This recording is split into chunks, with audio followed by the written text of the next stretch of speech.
on Mishnah 15, if I'm not mistaken. Mishnah, no, not 15. Mishnah 16. 16.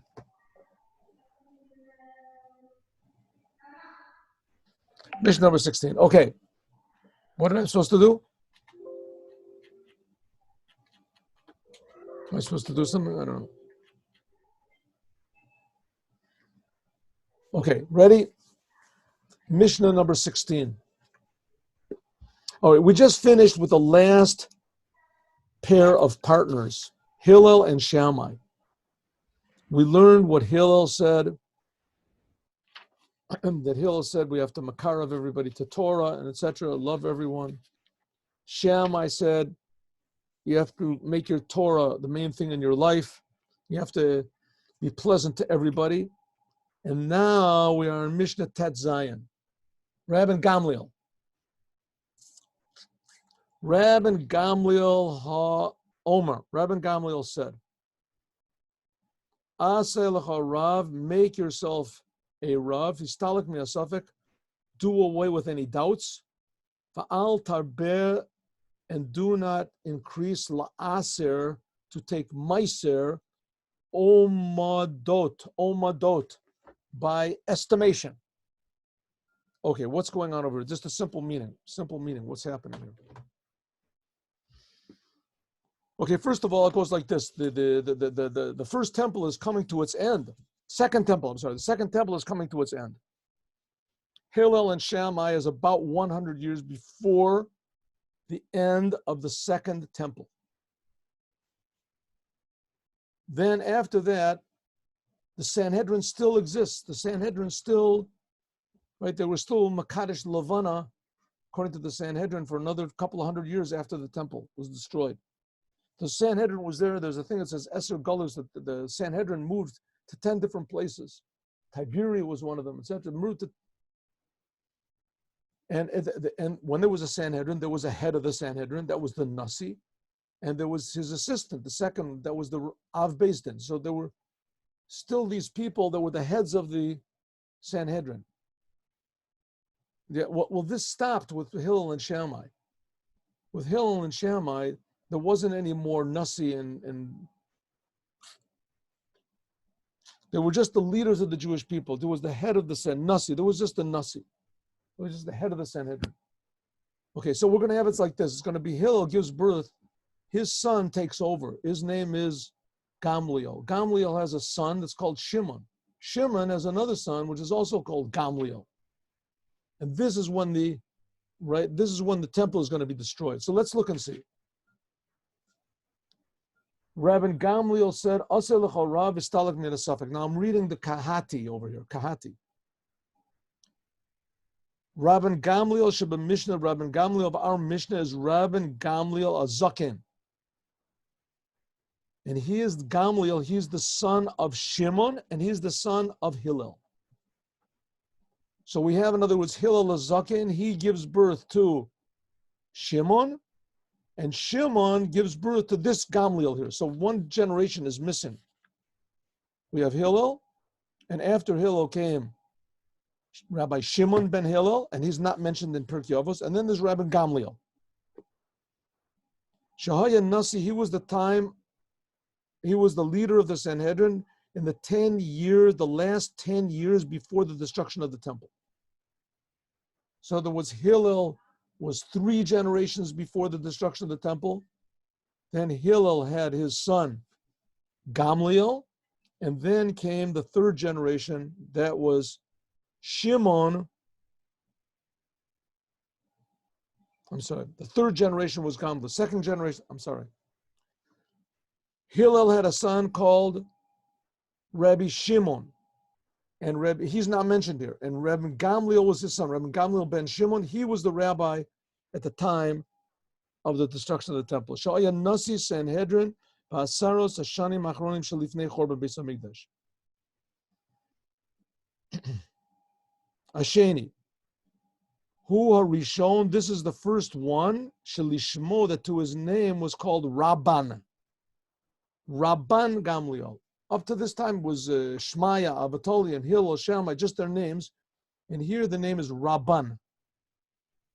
Rabban means the special rabbi, that he was the leader of the Sanhedrin from the house of Hillel.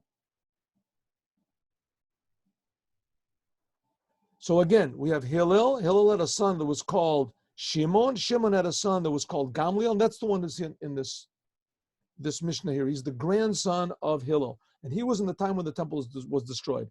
In the Gemara, it says that Hillel and Shimon and Gamliel, and then Shimon after that, 4 generations, Nagu Nesios Bifnei Abayas Mea Shana. They were the leaders in the time of the temple, 100 years. Upirshu, what does that mean? Shalakach lo katav lashon kabbalah mikan alhala. Therefore, in these 100 years surrounding the destruction of the temple, these were the rabbis that were leading. But in the previous Mishnahs we see, it says, what does it say? Hilo kibul mihem. Right? He kibul mihem. Avtalin kibul mihem. Kiblu mihem. That each generation received from the one that was previous. After Hillel, it doesn't say they received anymore. Why? Because when there was Hillel and Shammai, they were the last 2 partners. Hillel and Shammai, they're split all of Judaism into 2 schools. Shammai was the ones that were usually more severe, not Shammai, Beit Shammai, the school of Shammai. And there was Beit Hillel, that was the school of Hillel. They were usually more lenient, and they argued constantly. But the law only came out like one of them. It's not, and each one honored the law as it came out, even though it was opposite his way. There's the famous thing with in Yabamos with Surah Tabat, that the law came out to be like Hillel, but nevertheless they honored what Shammai said, etc. V'nasta Torah kashtei Torot. There started to become arguments, the whole Gemara, etc. in Judaism, and it was like there were 2 Torahs. Therefore, it doesn't say anymore that they received. Because what the rabbis said from then on wasn't automatically accepted like it was in the generations before that. The Nimseret, it was by the first ones. Okay, why did this happen? Because that's what God wanted. It says amazingly, in some ways, this is more of a revelation of God than in the previous generations when just the Torah was given and that was pure godliness. Here is more of a revelation of God. Why? Because first of all, it says that all the opinions that are in the Gemara, it says, Elu ve'elu divrei Elokim chayim. Every opinion is godly. Not only that, we have to remember a very basic thing, that we can't really understand God. God is infinite. God creates us. And as soon as you think you can understand God, then sort of troubles begin. I mean, it's a mitzvah to try to understand God. There's no doubt about that. We must try to understand. That's the whole idea of loving God and fearing God. You can only love God if you understand something about Him. But nevertheless, you have to know that God is incomprehensible. You can't possibly understand what God is. You can't understand. And where does this come out, this idea that it's not comprehensible what God is, especially in the Gemara? Because it seems that there's arguments and people don't know what they're doing and that they're not sure. How can it be that there's 2 opposite opinions and both of them are words of God? So we say that's exactly the revelation of Hashem, that you don't understand what's happening. That's why Hashem created this whole world. So here we go. Rabban Gamliel Omer. What did Rabban Gamliel say? Aseh lecha Rav, make for yourself a Rav. Histalik min asafek, get rid of all doubt. Al tarbe la'asera omedot, and do not take meiser by estimation. Okay, there's different explanations of what this is, but let's just look and see what Kahati says. It would be very good if everybody could somehow or other get copies of this Mishnayos Kahati. I'll try to look it up. It must be up. It must be online somewhere or other. As soon as we finish this class, God willing, I will try to look for it. There must be here online. Can't be such a popular thing as Mishnayos Kahati is not available to all those who want to learn it. All right, here we go. In Kavanato shel Rabbi Gamliel, it is not the intention of Rabbi Gamliel le'inyan limud. It's not talking about make for yourself a rav, namely a teacher. Ela le'inyan hora'ah, but it is talking about a judge to decide laws. Klomer, im tovo hora'ah. This is a teaching for rabbis. If there comes to you a law, be'inyan she'enu mafurish, but it's not exactly clear. V'tzorech ata yahotzio b'derech svora, and now you'll have to decide this law according to your own logic and understanding. Ulahoros bo halacha l'maisa, and decide what to do actually. Aseh lecha rav, make for yourself a rav. Kadei lishol et piv et yatzobo. Let's just take a simple example. Electricity.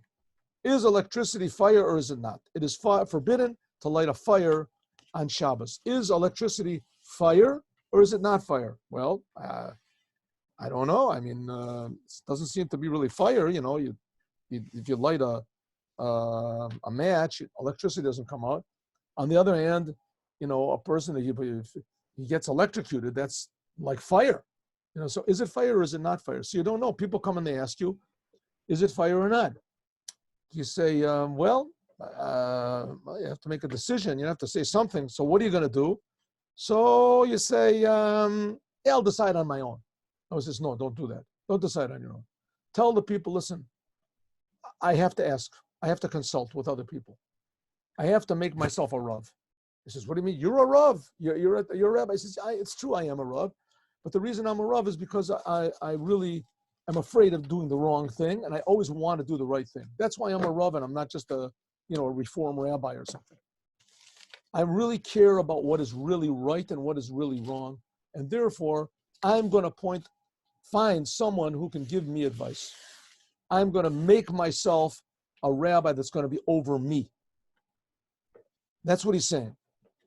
And that's why it says "Istalik min hasafek," and therefore do away with any doubt. Al tafsok levadcha. Don't decide laws on your own, but oto inyan al pisforetcha, according to your own understanding. Now nowadays, especially, there are books, so it's not as hard as it used to be. Now there's books. Now there's Google and there's other things. There's a telephone. You can call up the rabbi and ask him questions. But nevertheless, don't do it on your own. Consult with someone else. Shahari im tasor tamuta, because if you make something that's permissible, you make it forbidden. Hari atama bed mamon shel Yisrael. Then you could be that you're making someone lose money unnecessarily, right? Someone comes to says, "Is this chicken kosher or is it not kosher?" You don't know. You say, "Listen, it's not kosher. Why take a chance?" Yeah, but if it is kosher, then you're just losing money for other people. Then there's also the law. There's the famous story by the Baal Shem Tov that a lady came in with a chicken, and the Baal Shem Tov took hours and hours to decide what it was. And so they said, how could it be? His pupils said, why did it take so long, for it to decide? Just say that it was forbidden. He said, okay, that would fix me up. It would certainly fix me up. And even more, I could give money to the lady and she could buy a new chicken. So I would be safe. I wouldn't have told the wrong thing. And the lady would be okay. I would give her money to buy it. But what about the chicken? The chicken wanted to be eaten. It wanted to be raised to holiness. So therefore, a person has to not to be, there's a saying in Judaism, it's called koach dahatira adif. The ability to say that something is permissible has to be a greater power. In other words, we're talking about rabbis that fear God. So it's an easy thing. If you're a God-fearing person, it's an easy thing to say, don't do it. Right? Don't go outside. Don't talk to people. Don't have a telephone. Don't. It's the easiest thing. Keeps you away from problems. So the only thing. What about? Sure, it's true. It makes you safe. Therefore, it says koach datira, a person that takes it on himself to make things permissible. He has to have more power. He has to have more certainty in himself what he's doing. And because we're talking about God, people who really fear God here. And God wants us to use the world. He wants us to be in the world, but it has to be according to him. So that's why it says in order for a person to be lenient, and still be fearing God, he has to be really sure of himself. He has to really, one big example we see is the Rebbe telling us to go out and put tefillin on people in the streets. You know, who would dream of a thing like that, to go out in the streets? And young boys in yeshiva, that they should go out in the streets and put tefillin on people. This is unheard of. You know, it's so dangerous. So the Rebbe said, I'll take it on my shoulders. Excuse me. I'll take it on my shoulders. Koach ta'atira adif. The power that to say something is permissible, you have to have a lot of power. So that's why he's saying, get yourself a rabbi. Don't do it on your own. Ask, take advice from others before you say that something is permissible or that something is forbidden, right? If you play it safe, you're going to be losing the money. You're going to lose money from somebody else. Or it could be that you're disabling this poor chicken. He wants to be eaten.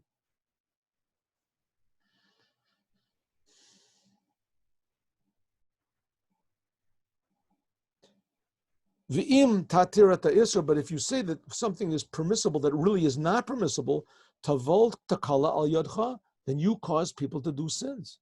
It came with Gomorrah, and so we find also in the Gomorrah, Rav Huna, when he came to make a law, when people came to be judged in front of him, Haya Osef or maybe Eser Chachamim, he would bring 10 wise men from the Beit Yeshiva, and he would say, Laman Yagia Chalki Nasura Katana Minakora. He would say that in order that I would only have to pay a small amount. What does it mean? Kolomar she'im yitu, that if I make a mistake, is this it? No. Where is this? No, this is the next section already. This is the next step. This is already Perek Gimel. This is Mishnah Aleph, Perek Beis, I'm sorry. No, we're still in Perek Aleph. We're still in Perek Aleph. Okay. V'yitu adin v'yechalek ha'onesh kulam. If I make a mistake, then I won't have to pay a loan. I'll divide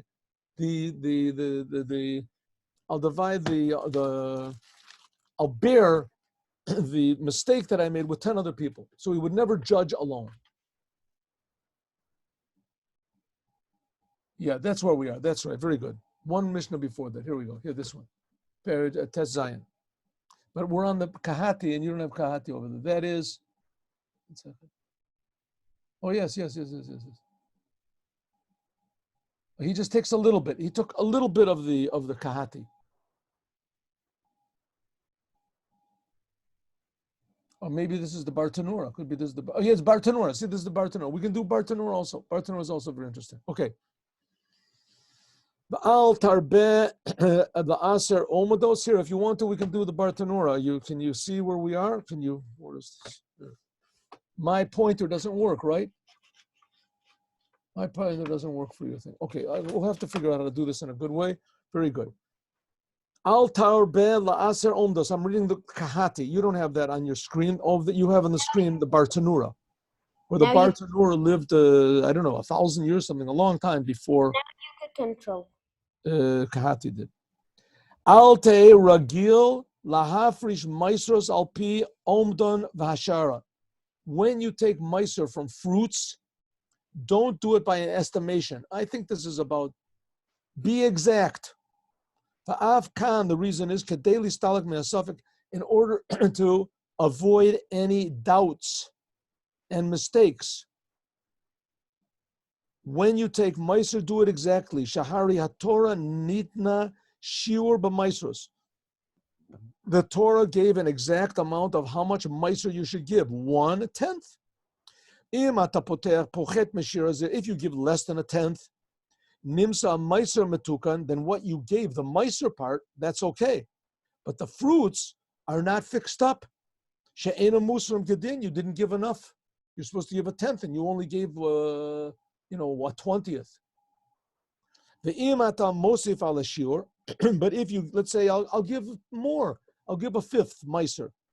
Then, very good, you fixed up the fruits.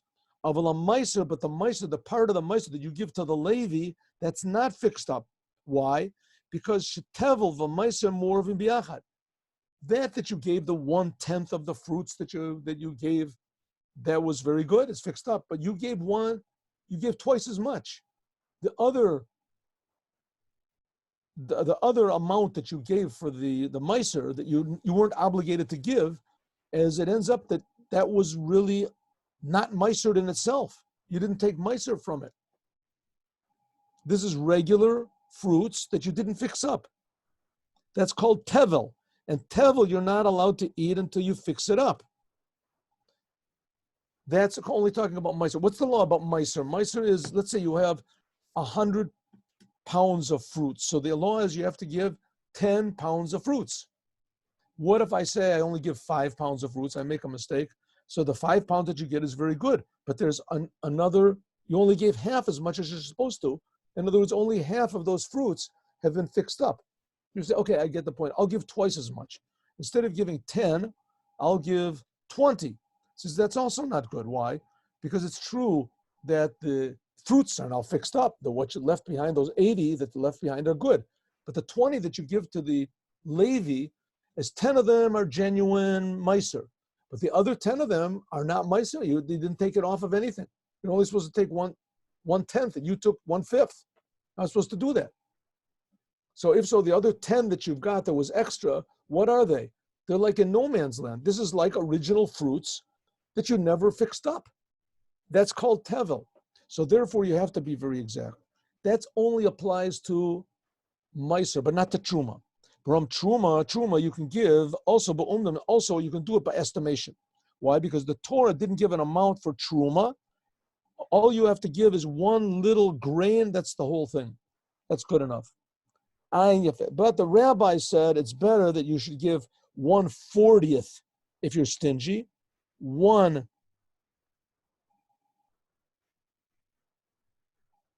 second. I'm sorry. I'm there. 1/40th is if you're generous. 1/60th if you're stingy. And if you're in the middle, 1/50th. That's for truma. Okay, some people give another explanation, and we'll talk about what this other explanation is, God willing, tomorrow. Now let's learn a little bit of basar v'chalav, all right? If you want to, we can learn with bar tanura. If that's easier for you, then we can learn bar tanura. What happened? Why is it not in sync, huh? No, that was me. I just figured out how to put up kahati. Never mind. Good. Okay, so tomorrow, we'll do it. What was that? Okay, yeah. We can also do bar tanura. Bar tanura is wonderful. It's also very good. Kahati is a little bit clearer sometimes. It's clear, but the bar tanura was a tremendous tzaddik, and what he said was very, exact. All right, let's go to the laws of basar v'chalav. Come on, rabbis. We can do it. We're now learning on pay tests. Basar v'chalav. Peitas, laws of basar v'chalav. These are the weird laws of basar v'chalav that you're not allowed to